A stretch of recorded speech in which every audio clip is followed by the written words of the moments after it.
1700 Nueva York tendría un crecimiento fenomenal, ahora en manos británicas, sustentado en el comercio de la harina y el lamentable comercio de esclavos a las otras colonias británicas. Pero este crecimiento económico tendría una contraposición. La gran presión fiscal del Parlamento británico generaría el enojo de los comerciantes de Manhattan, que comenzaron a organizar boicots contra los productos británicos. Por eso, para muchos historiadores, los comerciantes de Nueva York fueron tanto una pieza fundamental como fundacional para la independencia de los Estados Unidos.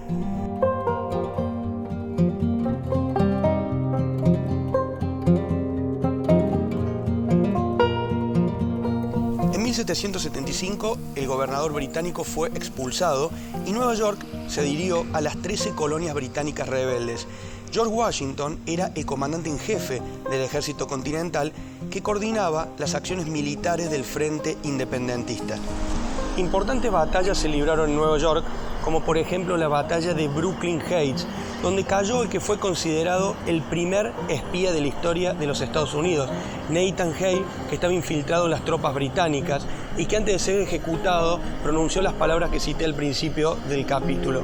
Luego de la caída del fuerte Washington, se daría la recuperación a manos británicas temporalmente de Nueva York. Hacia 1778 continúa la lucha organizada de los rebeldes, gracias también a la ayuda logística que le brinda Francia. En 1783 se da el día de la evacuación, donde las últimas tropas británicas se retiran de la ciudad de Nueva York. En 1785, en el Federal Hall, se da el primer Congreso Continental y allí también jura en 1789 George Washington, el primer presidente de la historia de los Estados Unidos. En el siglo XIX, Nueva York crece brutalmente.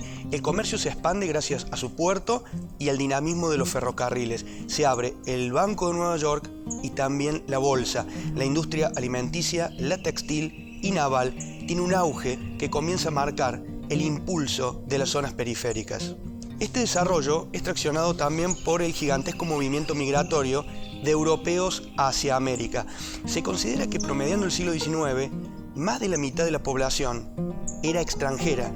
Esta explosión demográfica también generó una demanda habitacional que obligó a replantear la organización urbanística de Manhattan. Para finales de siglo se encontraba parcelada en cuadrículas, tal como la conocemos hoy, bajo lo que se denominó el Plan de Comisionados. En esa época también Nueva York dejó de estar limitado solo a Manhattan, sumándose Brooklyn, Queens, Bronx y Staten Island, conectados posteriormente por sus increíbles puentes.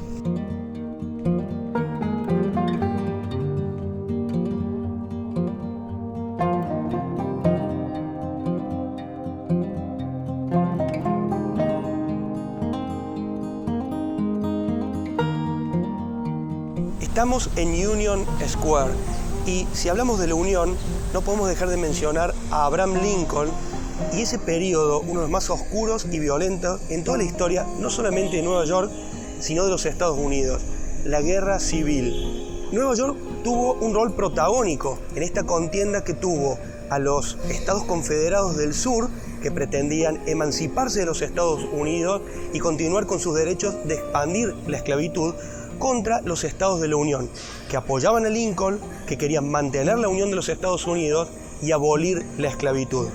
En cuanto a Nueva York, apoyaban a Lincoln, el periodismo y también el gobierno, que le daba suministros y soldados para las tropas de la Unión. El primer cuarto del siglo XX supone el mayor crecimiento financiero y urbanístico de la isla. Se edifica el metro, la espectacular estación de tren y los primeros rascacielos. Muchos artistas e intelectuales llegaron como refugiados políticos desde Europa, haciendo de Nueva York también un nuevo centro cultural. El crack en la bolsa en el año 1929 y la Gran Depresión sacudieron a la ciudad de Nueva York. Los desempleados se contaban de a miles por día y la actividad industrial y portuaria cayó a límites históricos. Recién en la época posterior a la Segunda Guerra Mundial, la actividad económica volvió a tener un movimiento real. Y en la década del 80, la ciudad de Nueva York volvió a tener equilibrio fiscal. En esa época retomó protagonismo a nivel mundial, pero el Estado tuvo que dedicarse a otro objetivo: bajar la tasa de criminalidad.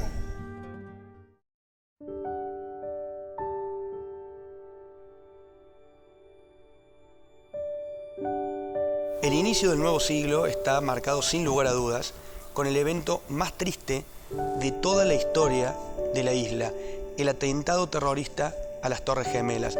La vida de los neoyorquinos y el perfil de la isla cambiarían para siempre. Hoy ocupa esa cicatriz el edificio más alto de Estados Unidos.